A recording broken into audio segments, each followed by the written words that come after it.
Right guys, welcome back to the channel, welcome back to another video. In this one I'm just going to be showing you how to change the headset bearings in the bike behind me. Just happens to be a mountain bike using an IS headset, so that's international standard headset. So that means that the bearings, the top and bottom bearing is a tapered steerer, but the bearings are just sat in the head tube. They're not pressed in any way, they're just sat there. So I'll go ahead, I'll run through the steps. Right, so what we've got to do to get at the headset bearing, obviously there's one at the top there, one at the bottom. So what you want to do is remove your stem from the bike with the bars. And obviously you've got your levers attached to them and anything else you've got, like your lock for your front suspension, anything like that, you drop a post, whatever you've got on there, shifters, brake levers. Now like I showed, it's got suspension forks on the front. So you've got obviously your front brake is coming down here like so, going to your front caliper, and then you've got the lock for the front fork on the other side coming round to here, so the lever's there. So they're going to go with the fork as it comes out of the head tube. So the best thing to do is disconnect them from the bar, depending on what setup you've got. Some are easier to do than others. Some bikes you might have to take the grips off and slide them off the end. Some you can undo with your levers or your brakes, some you can't. Some brakes are one piece with the shifter, some you've got band on and they're separate. It just depends on what your setup is. So just remove that out of the way, so that'll go with the fork, and then the same thing on the opposite side for the shifter and brake. Right, so I'll just undo the shifter and the brake combination on this side, so we'll get rid of that out of the way.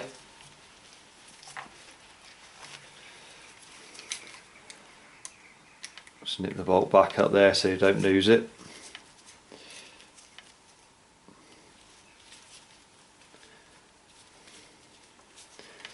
And then what I'll do is just detach the shifter from the brake. Obviously these are one piece, so the brake lever is going to go with the fork, and the shift lever obviously comes into the frame, so you won't be able to leave them together. So I'll just disconnect that off of there like so. Now the brake is free to go with the fork. So now we can remove the stem with the bar attached. So for that, what I'm going to do is just crack open your two bolts there. You can loosen them off, so they're actually loose.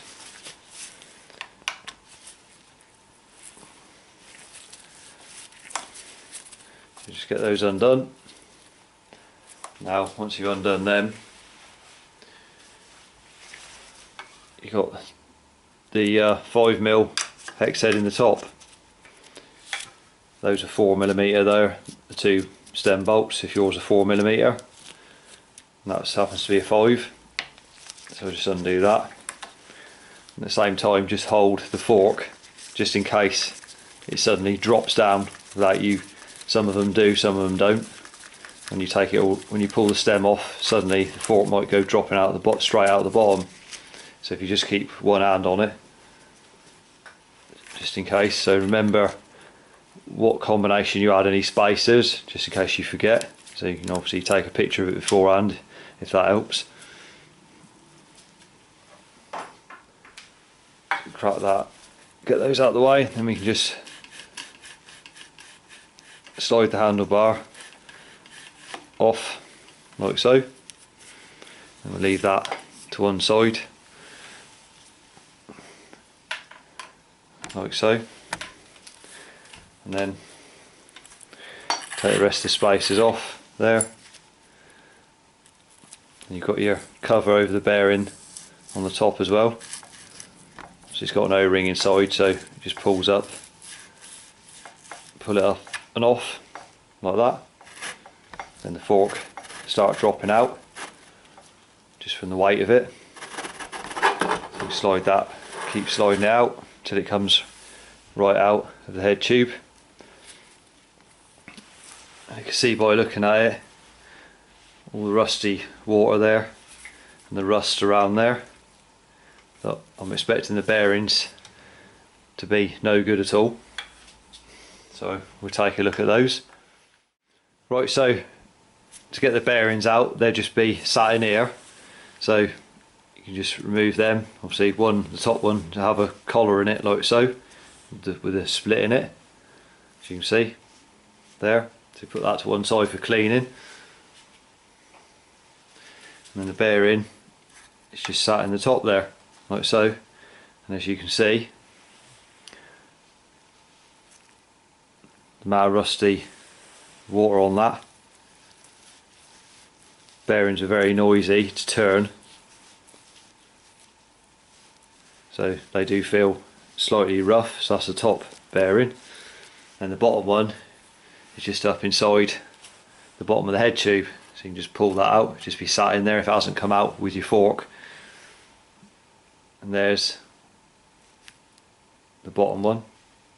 So if you never checked your headset before, there's charts there, it probably looks like that.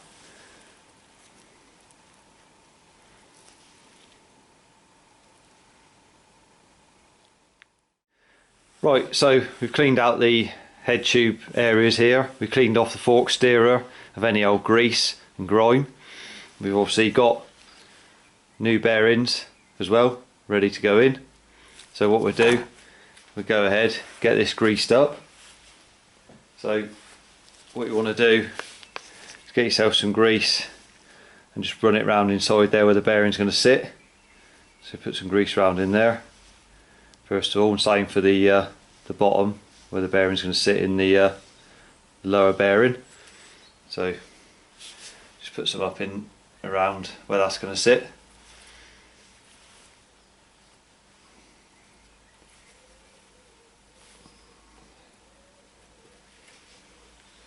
So once you've done that, you can either do your top or your bottom bearing. So I'll start with the top one, like so. So what you're going to do, I'll just put a smear of grease around the outside of the bearing.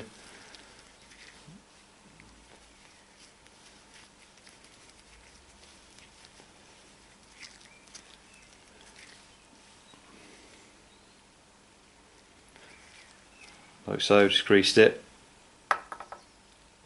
See, that one will just sit in there, so just press it into place, it just rests in there, like so. And then what you want to do is the bottom bearing, like so.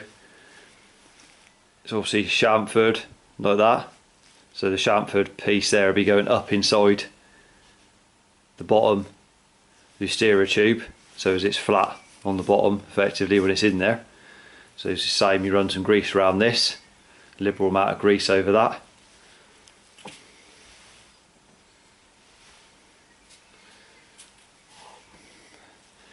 The grease just helps keep the water out. So if you're washing your bike or you're riding it in the mucky conditions, then you get a lot of water ingress into them. That's why, like I see, the ones that I removed feel like all gravelly when you spin it. It doesn't spin that well. When you're turning the handlebars left to right, you can hear the noise it's making, so you know it's dead giveaway that the bearings are on their way out. So it's best time to replace them with a couple of new ones. So what you can do, you can either, if you think that bearing's going to stay in there, is just press it into the grease that you've put into the bottom and rest it in there. So once you've pressed it in, you just leave it like so.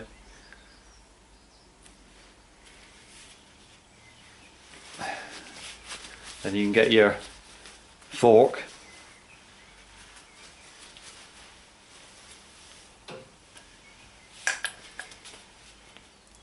If you see there on the bottom of the steerer where it's going to sit, where the bearing's going to sit on the ring at the bottom, run some grease around that area there. Wipe some grease onto that first before you go and insert the fork.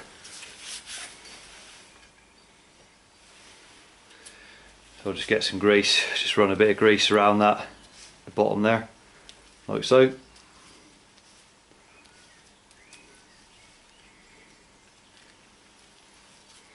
And then what you can do is put your fork up from the bottom,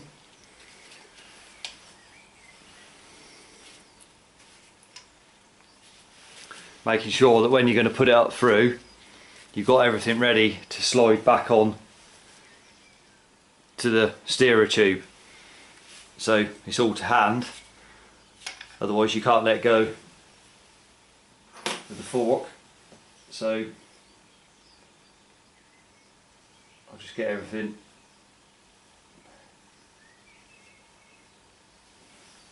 ready to go back on. Right, so just a case of offering that up through like so, gently.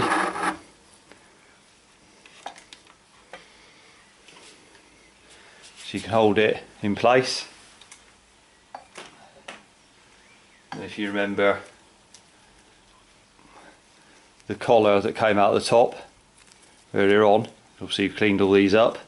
Just run some grease around the edge of this as well, and then you can just slide it over your steerer and just push it down like so. Just leave it there for a minute, and then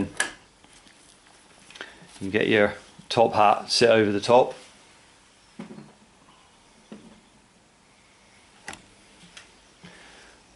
So with these, there's no ring just inside there, so if you just put some grease around that O-ring there, and it just helps when you slide it on, helps it go on. If the O-ring's dry, then it binds up as you're trying to push it on. So if you just put a little bit of grease around it, it just helps that slide into position, like so. So once you got that on, then obviously put your spacers on that you had on before.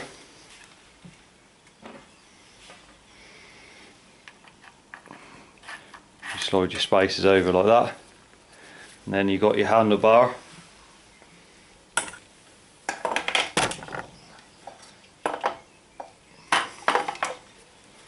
So get your handlebar back up again, your stem.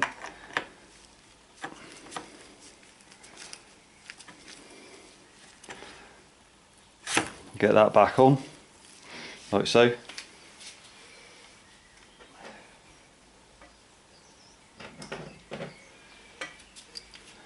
And time to put your top cap back on. What you want to do before you screw that in, just make sure that the threads have got a bit of grease on them. Just put some grease in there, so when you thread that down in, you know the threads are good, they're not going to get rusted up or anything. Dab of grease on there, get that started, like so.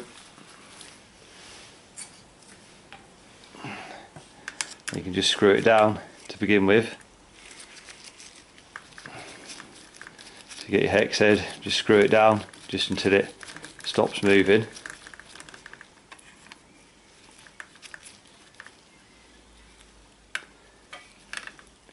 Like so, just pinch it up for the time being, just leave it like that. And then what you can go and do is just refit your levers, whatever you took off the bars to begin with, go ahead and refit that. Brake lever, your shifter, whatever you add on there. And then what I'll do is I'll put the front wheel back in, and I'll take it off the stand, and then we'll just do the bearing adjustment and line it up with the front wheel in and it actually resting on the floor. Right, so when it comes to adjusting the load on the bearings, what you want to do is, using your 5mm hex head on your top cap there, or wherever yours is, what you want to do is just snug that bolt up, literally just pinch it up until it stops moving,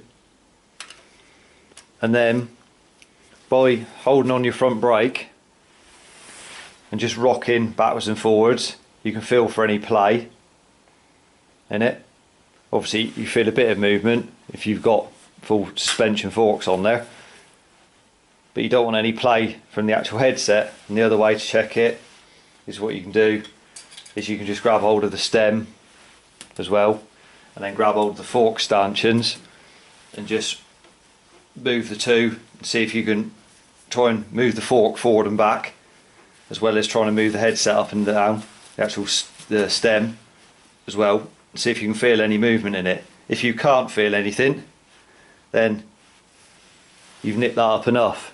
If you can feel a little bit of movement, just literally get your 5mm hex head and just tweak it a little bit more. You don't have to screw this right in until it stops moving, because you're just knackering the bearings straight away. You just literally pinch that up, and that's all you need to do. And then just check again, make sure you haven't got any play. If you have, just give it another little tweak. That's all you've got to do. And then when you stood over the crossbar of the bike, you can then, with your, say, your 4mm stem bolts there, is you can make sure you've got the front wheel straight and the stem straight line with the front wheel, the tyre. So if you have, then if you haven't, you can just tweak it round by holding on the front wheel with one hand and just tweak the bar left or right with the other, and it will just pivot on there. All you've done is the top cap, you haven't tightened these up, so you'll still be able to move it left and right to get it dead central. When you're happy with that, then you can just go and snug down your bolt till one stops moving, then go on to the opposite side and turn that one all the way in till it stops moving. Just snug it up a little bit more, then go back to this one, just opposites all the time. Now when you're happy with them, you can torque them down to whatever your stem says on there. A lot of them says the torque Newton meters on there somewhere. It's like 6 Newton meters, could be on your one. So just go ahead, get your torque wrench out and then just snug them up to recommended specification. Then once you've done that, just obviously check it again, make sure that you're happy with it, hold on the brake, check that, rock the bike forward and back, then just grab hold the stem again, lift it up, grab hold your fork, just to make sure, double check there's no play in it at all. Right, so here we have the two bearings. Obviously the top one, the smaller one, is tapered headset, and the larger one's the bottom. Now if you want to know what to get as replacements, if you can't find the ones you're looking for, just buy the manufacturer of the bike and it doesn't come up with what you're looking for. Now if you look on the side there, you can see the numbers on there written on the side, so that'll give you what it is. This is 36 by 45 degree bearing, this one is, as you can see. Now that'll give you obviously the degree of the bearing, but if you want to know what size the bearing is itself, then you got to, because there's various different sizes of these, so you can obviously get a tape measure and measure across like so. So this one is it looks like it's 52 on your tape measure, but these are actually 51.8 across there, and then so that's right across the face of it, and then you've got the width of it going across there, so you can see what roughly the width is. So it says it's 8mm, and that is 8mm, and then you've got the inside in there. So that one is obviously 40mm, shows it there, 40, so that is a 40mm. So this one is 51.8 by 40 by 8. Then you've got the smaller one, you can measure the same on that. If you've got, so to do it accurately, you can get a pair of digital calipers and then you can measure it exactly. But if you haven't got a set of them, then a tape measure, you can do it accurately enough, or you should be able to. So this bearing is 41.8 across, and then 8mm again for the actual depth of the bearing there, and then the inside diameter is 30.5 across there. So knowing those measurements and knowing if you can see the mark on the edge, knowing it's 45 36 by 45 and this one would be 45 by 45, just make it out on the side, then you can go ahead, punch them numbers in, and you can find the relevant bearings. Right, there's the steps complete for you, so I hope you found the video helpful. If you did, remember to give it a thumbs up, subscribe to the channel for more cycle related content. Till next one, ride safe and I'll see you then.